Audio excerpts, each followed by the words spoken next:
오늘 어른들을 위한 잔혹동화는 자신은 물론 온 나라 사람들을 벌거벗긴 벌거벗은 임금님 이야기입니다. 길게 나열된 커튼 사이로 햇빛이 마치 사열하는 의장대처럼 비추어 들어오고 있었다. 커튼 틈으로는 밖에 떼지어 모인 군중의 환호 소리도 들어왔다. 방에 서 있던 남자는 창가로 다가가 손가락으로 커튼을 살짝 걷어 밖을 보았다. 궁전 앞에 모인 수백 명의 군중은 모두 살덩어리 그 자체였다.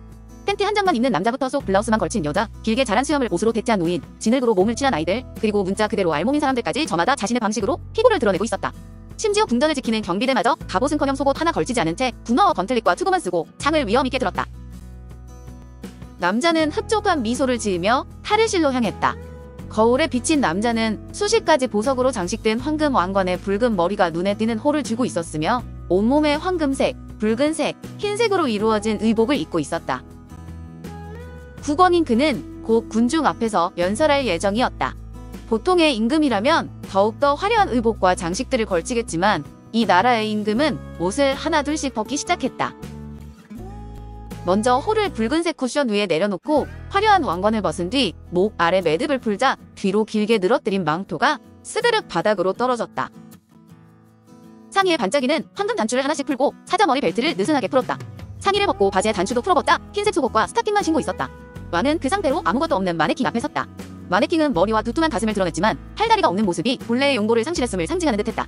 국왕은 그 앞에서 흰색 스타킹을 벗어 던지고 마지막 남은 속옷들도 모두 벗었다. 그리고 마치 옷을 가져가듯 마네킹을 쓰다듬더니 보이지도 않는 옷을 입기 시작했다. 수개월 전이었다. 임금은 속에서부터 들끓어 오르는 노출증에 시달리고 있었다. 묵직하고 거추장스러운 의복을 입고 왕좌에 앉을 때면 그저 벗어던지고 싶은 충동이 일어났다. 시작은 사소했다. 궁전 복도를 지나가다 자신의 망토에 걸려 넘어진 임금은 복도에 들어선 장식 갑옷 중 하나를 붙잡고 일어나다 장갑과 소매가 찢어져 벗겨졌다. 몸통뿐만 아니라 손마저도 흰 장갑으로 꽁꽁 싸맸던 임금은 시녀에게 처음 손을 보였고 시녀는 웃으며 말했다. 어머, 임금님 손이 아름답고 따뜻하시네요. 임금은 놀라 시녀의 얼굴을 쳐다보았다. 채통을 지키지 못했다는 생각은 찰나였고 곧 알 수 없는 희열감이 온몸을 휘감는 것을 느꼈다. 이후로 임금은 실수와 우연을 가장하여 사람들에게 자신의 피부를 드러내기 시작했다. 음식을 흘려 상의에 단추를 풀거나 활쏘기를 할 때 소매를 걷어 팔뚝을 드러내는 등 점점 강도를 높여갔다. 보다 못한 신하 하나가 이를 지적했다. 전하, 제발 채통을 지켜주시기 바라옵니다. 천한 것들에게 속살을 보이는 것은 곧 크나큰 국왕의 위엄이 벗겨지는 것과도 같습니다. 임금은 욱하는 기분을 느꼈지만 자신의 아버지와 할아버지와 그 전부터 내려오던 전통이 있었기에 아무 말도 하지 못했다. 그러다가 하루는 기가 막힌 생각을 떠올렸다. 대신들은 들어라. 현재 짐의 의복을 만드는 자는 그 실력이 형편없어 나의 위엄을 제대로 보여주지 못하는구나. 내 새로운 제단사를 영입하였으니 앞으로 나의 의복은 이 사람이 모두 담당하리라. 신하들은 황당한 표정으로 제단사가 끌려가는 것을 보았고 임금이 소개하는 새로운 제단사를 바라보았다. 전하, 방금 보내신 제단사는 대대로 왕실의 의복을 만들던 장인이옵니다. 이 새로운 제단사는 무엇이 특별하기에 곁에 두신다고 하옵니까? 새파랗게 젊은 제단사는 겉보기에 그 어떤 연륜도 기술도 가지고 있지 않은 듯했다. 이 자는 인간의 양심을 비추는 실을 만들어낼 수 있다. 이 자가 만들어낸 의복을 어진 자가 바라보면 천상의 천사들이 입는 옷으로 보일 것이요 악한 자가 본다면 아무것도 보이지 않을 것이다. 짐은 앞으로 이 자가 만든 옷을 입고 어진 자만 곁에 둘 것이다. 신하들은 혼란스러웠지만 아무 말도 하지 못했다. 그리고 틈만 나면 신하들은 새 제단사가 일하는 공방으로 가 작업을 지켜보았다. 신하들은 분명 몰래 앞에서 실을 짜는 제단사의 손에서 아무것도 보지 못했지만 임금은 감탄을 자아냈다. 훌륭하군. 이 실에서는 천상의 빛이 뿜어져 나오는구나. 이후로 신하들은 제단사가 실을 모으는 작업, 천을 짜는 작업, 의복을 제단하는 작업까지 지켜보았으나 아무것도 보지 못했다. 하지만 임금이 그때마다 입에 마르도록 칭찬하니 신하들은 악한 마음을 들킬까봐 칭찬만 늘어놓을 수밖에 없었다. 마침내 의복이 완성되고 왕은 그것을 걸치고 왕좌에 앉아 신하들에게 선보였다. 신하들은 난생 처음 임금의 알몸을 바라보면서 식은땀을 흘렸다. 마침내 한 신하가 참지 못하고 외쳤다. 전하, 이게 무슨 망신이옵니까? 선왕의 가르침을 잊은 것입니까? 국왕으로서 위엄과 채통을 지켜야 백성들이 존경과 충성을 보이옵니다. 당장 제단사를 사용시키고 국왕의 채통을 지키시옵소서. 임금은 참을 수 없는 분노를 느끼며 외쳤다.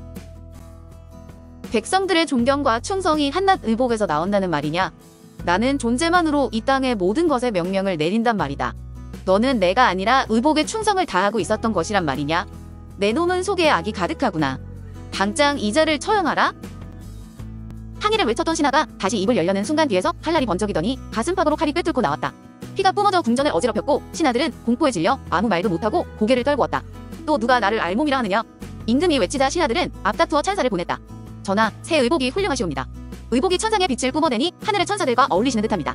전하의 후광이 온 나라를 비추옵니다. 임금은 그 순간 너무나도 희열에 차올라 자칫 약물이 솟아오를 뻔했다. 그러고는 선포하였다. 새 의복을 입고 백성들에게 가겠노라? 내 나라는 악한 자는 감히 발을 딛지 못하는 천상의 나라이니라. 누구라도 이 의복을 보지 못하는 자는 악마이니 악마는 감히 이 나라에서 살아남지 못하리라. 임금은 마네킹 앞에서 보이지도 않는 옷을 입는 것을 마쳤다. 임금은 처음 대중에게 알몸으로 나서겠다고 명한 날을 떠올리며 모든 것이 자신의 계획대로 흘러갔다는 것에 감탄했다. 방을 나서 복도 끝에 다다른 문을 열고 나간 뒤 거대한 성문까지 통하는 길을 걸었다. 분수대의 흰 대리석이 물을 머금고 하얀 빛을 뿜어내고 있었고 푸르른 잔디가 정원에 자리하고 있었다.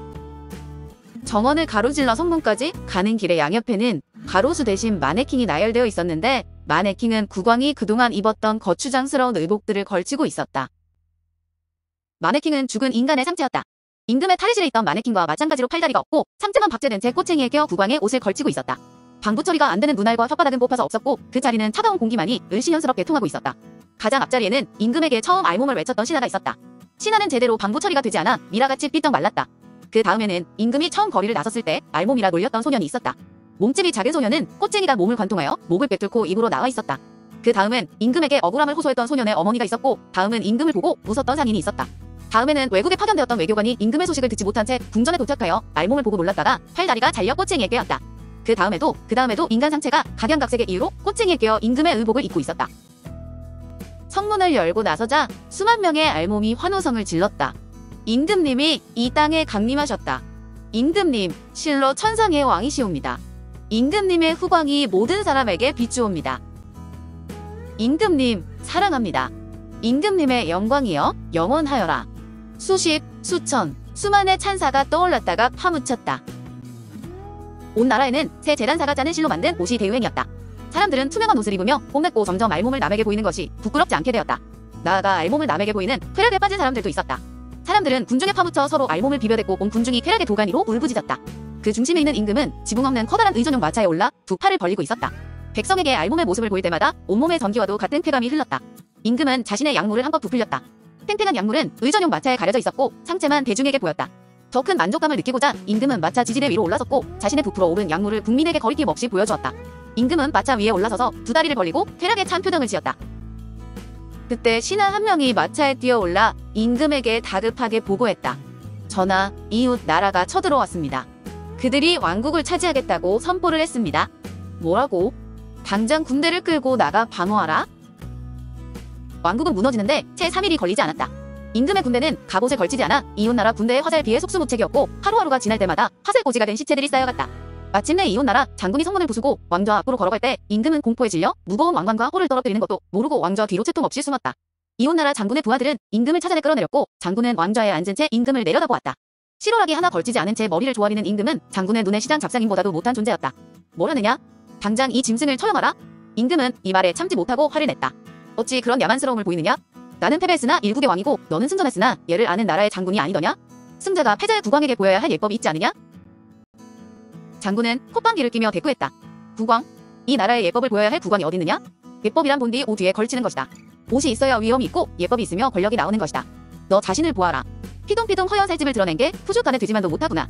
내보니 이 나라 임금의 옷은 성문길에 세워진 시체들이 입고 있더구나. 그 시체들이 임금의 옷을 입고 있으니 해야 할 예법은 그것들에게 갖춰야 하지 않겠느냐? 당장 이자를 처형하여 그렇게도 좋아하는 알몸으로 거리에 전시하라. 임금은 울부짖으며 자비를 빌었으나 돌아온 것은 칼날뿐이었다. 병사들이 휘두르는 거 대항칼의 오른쪽 다리가 피를 뿜으며 잘려나갔고 임금은 휘청거리며 넘어졌다. 세 번의 칼날이 다시 번쩍였고 임금의 남은 팔다리가 모두 잘려나갔다. 병사 하나가 단도를 꺼내더니 그때까지도 돼지처럼 울부짖던 임금의 혀를 잘라내고 이어서 두 눈알도 뽑아버렸다. 커다란 창을 든 병사가 창을 임금의 항문으로 꽂아 넣었다. 골반이 부서지는 고통과 내장이 찔리는 충격의 피거품을 뱉던 임금은 마침내 숨을 거두었다. 임금은 그 상태로 거리에 꽂혔다. 축 처진 약물만이 희열의 차 군중 앞에 나섰을 때와 지금의 상반된 기분을 보여줄 뿐이었다. 오늘 어른들을 위한 잔혹동화는 자신은 물론 온 나라 사람들을 벌거벗긴 벌거벗은 임금님 이야기였습니다. 감사합니다.